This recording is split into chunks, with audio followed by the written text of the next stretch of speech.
who or what is your biggest inspiration? And? Yung na-inspire ka na, kung ano yung nasasabi ko sa mga teacher. Yes. Inspiration.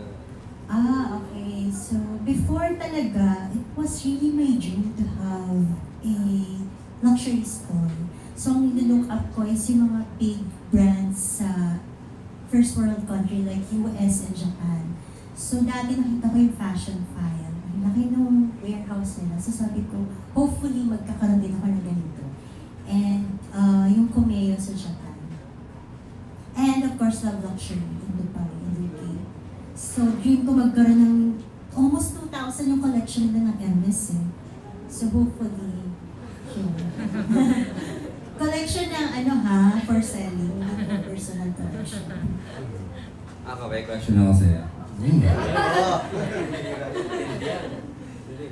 Ngayon, December 10 ngayon, 2025. Di ba?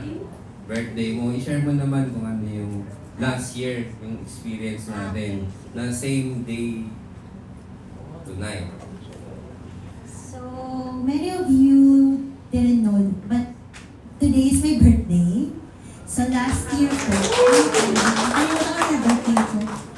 year po, I spent my birthday sa presinto sa police station because nagpapa-entrapment operation kami.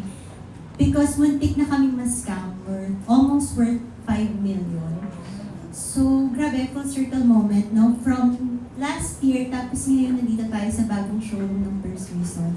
So, I feel really blessed, empowered, and actually, looking back, yun yung pinaka-lowest, one of my pinaka-lowest point in life. Parang relasyon ko, kapag sa akin ito nangyayari, parang paano ko babangon? So yun, iba talaga yung timing ni God. It's really a perfect timing. And I just feel so blessed right now.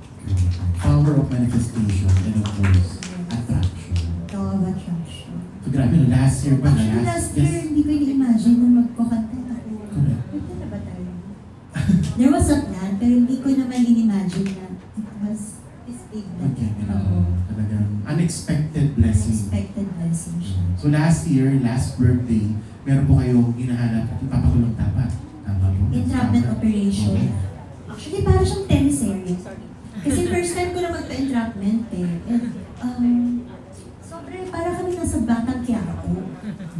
Oo. And thankful ako na may mga taong tumulong sa amin. Nandito ba siya? Wala siya eh. Pero may mga tumulong sa amin na tao na co-resellers din namin na willing to help. And of course, yung CIDG sa Teking. Sobrang thankful nila sa amin. So last year, may papakulong. Ngayon, may binubuksan ang headquarters natin. Palapakan na po natin, Ms. Jane and Ms. Jane. Now, before officially close, last call from our media. Last question. Anyone? Before we officially close our Q&A portion. Anyone? None so far? There you go. So muli, maraming salamat to all our media partners na nandito po featuring the First Maison headquarters. Of course, we would also like to thank all the friends, family, business partners of Miss J.Ann and Mr. Ricky. Palakpakan mo po natin sila. Thank you so much for being here, our beloved guests, and ang lahat po ng bumubuo ng First Maison family. Palakpakan mo po